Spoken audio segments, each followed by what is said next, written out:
हमने आपको अभी बताया कि सिडनी में पहलगाम की तरह ही धर्म देखकर मारा गया लोगों को। अब पहलगाम केस में बड़ा अपडेट है, वो ध्यान से देखिए। एनआईए ने पाकिस्तान में बैठे आका और 6 अन्य के खिलाफ चार्जशीट दाखिल कर दी है। इसमें पाकिस्तान बेस्ड लश्कर तैयबा और उसके मुखौटा संगठन द रेजिस्टेंस फ्रंट के सदस्य और पड़ोसी देश में मौजूद उनका आका भी शामिल है। चार्जशीट में पाकिस्तान की साजिश, आरोपियों की भूमिका और इसके सबूत पेश किए गए हैं। इसमें लश्कर तैयबा और टीआरएफ को पहलगाम हमले की साजिश रचने, साजो सामान मुहैया कराने और उसे अंजाम देने में उसकी भूमिका के लिए आरोपी बनाया गया है। इसमें उन 3 पाकिस्तानी आतंकियों के नाम भी शामिल हैं जिन्हें 29 जुलाई को ऑपरेशन महादेव के दौरान सेना ने मार गिराया था। एनआईए ने चार्जशीट में आरोपियों के खिलाफ भारत के खिलाफ युद्ध छेड़ने की धारा भी लगाई। ऑस्ट्रेलिया में हमले का पाकिस्तान कनेक्शन सामने आया है। सब जानते हैं कि पाकिस्तान मजहब के नाम पर ब्रेन वॉश करने वाली, कट्टर बनाने वाली सबसे बड़ी प्रयोगशाला है, लेबोरेटरी, और उसके ये हैं चीफ साइंटिस्ट, टेररिस्ट। खैर, खासकर असीम मुनीर को जब से सीडीएफ बनाया गया है तभी से पाकिस्तान में आतंकियों के नापाक हौसले बुलंद हैं। लश्कर जैश जैसे आतंकी संगठन पीओके में बैठकर भारत के खिलाफ नई साजिशें रच रहे हैं। वहीं भारत की सुरक्षा के मद्देनजर मुनीर को लेकर भी सवाल है। तो सवाल यह है कि 2 दिन तक भारतीय सीमा के पास क्यों मंडराते रहे मुनीर? भारतीय सीमा के पास टैंक और तोप क्यों चलवाते रहे मुनीर? मुनीर की निगरानी में पाक फौज का ड्रोन अभ्यास क्यों हुआ? क्या भारत से युद्ध लड़ना चाहते हैं असीम मुनीर? जनता महंगाई और कर्ज से परेशान है। क्या मुनीर लोगों का ध्यान भटका रहे हैं? इंडियन बॉर्डर के पास से मुनीर की सैन्य साजिशों को डिकोड करने वाली है रिपोर्ट।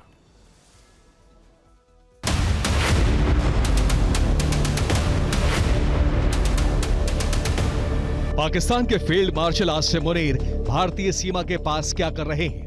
उनके दिमाग में क्या खुराफात चल रही है? मुनीर की निगरानी में पाकिस्तानी सेना ने भारतीय सीमा के पास एंटी टैंक ड्रोन का अभ्यास किया।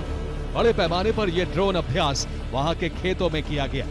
मुनीर इस अभ्यास को देखने के लिए खुद प्रशिक्षण स्थल पहुंचे थे। इस अभ्यास के तहत ड्रोन से टैंक और बख्तरबंद वाहनों को टारगेट करने की ट्रेनिंग दी गई। ये एक्सरसाइज ऐसे समय हुई जब दिल्ली से खबर है कि भारतीय सेना 5000 करोड़ रुपए के स्वदेशी ड्रोन खरीदने वाली है। तो क्या मुनीर अपने यहां भी ड्रोन सेना खड़ी करके भारत की ड्रोन शक्ति को जवाब देने की हसरत पाले हुए हैं? एक बात और गौर करने वाली है, मुनीर इससे पहले भारतीय सीमा से लगे हुए पाकिस्तानी पंजाब प्रांत के 2 शहरों गुजरावाला और सियालकोट भी गए थे। ये शनिवार की बात है। वहां की छावनियों में पहुंचकर पाकिस्तानी फौज की तैयारियों का जायजा लिया था। बॉर्डर पर मुनीर ने कहा था, पाकिस्तानी फौज हर तरह की चुनौतियों से निपटने के लिए तैयार है। इस दौरे से करीब 8 दिन पहले मुनीर को जब सीडीएफ की कमान सौंपी गई थी, उस वक्त भी उन्होंने भारत को धमकी दी थी। तो मुनीर के इस बढ़ती हुई आक्रामकता का क्या मतलब निकाला जाए? क्या मुनीर भारत से युद्ध लड़ना चाहते हैं? ऑपरेशन सिंदूर में जिस तरह से भारतीय सेना ने ब्रह्मोस मिसाइल से पाकिस्तान के 11 एयरबेस तबाह किए थे, 9 आतंकी अड्डे नष्ट किए थे, पाकिस्तान में अंदर तक तबाही मचाई थी, क्या मुनीर उस मार और हार से अभी तक बौखलाए हुए हैं? मुनीर की अगर यही मंशा है कि उन्हें भारत से युद्ध लड़ना है, तो हमारी सलाह है भारतीय सेना प्रमुख जनरल उपेंद्र द्विवेदी की इस चेतावनी से उन्हें होश लेने की जरूरत है। अगर कोई ऐसा हमें मौका देता है पाकिस्तान, तो हम उसको भरपूर एक शिक्षा प्रदान करना चाहेंगे उसको कि कैसे एक जिम्मेवार नेशन को अपने पड़ोसियों से बिहेव करना चाहिए। समझने वाली बात यह भी है कि मुनीर इसी समय भारतीय सीमा के पास क्यों दिखे?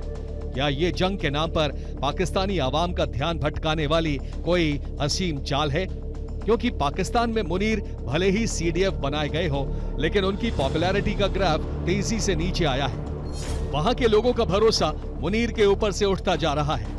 बलूचिस्तान और खैबर के बिगड़ते हालात को सेना संभाल नहीं पा रही है। वहीं ट्यूरिन लाइन पर तालिबान फोर्सेस काल बनी हुई है। अफगानिस्तान के रास्ते व्यापार बंद है।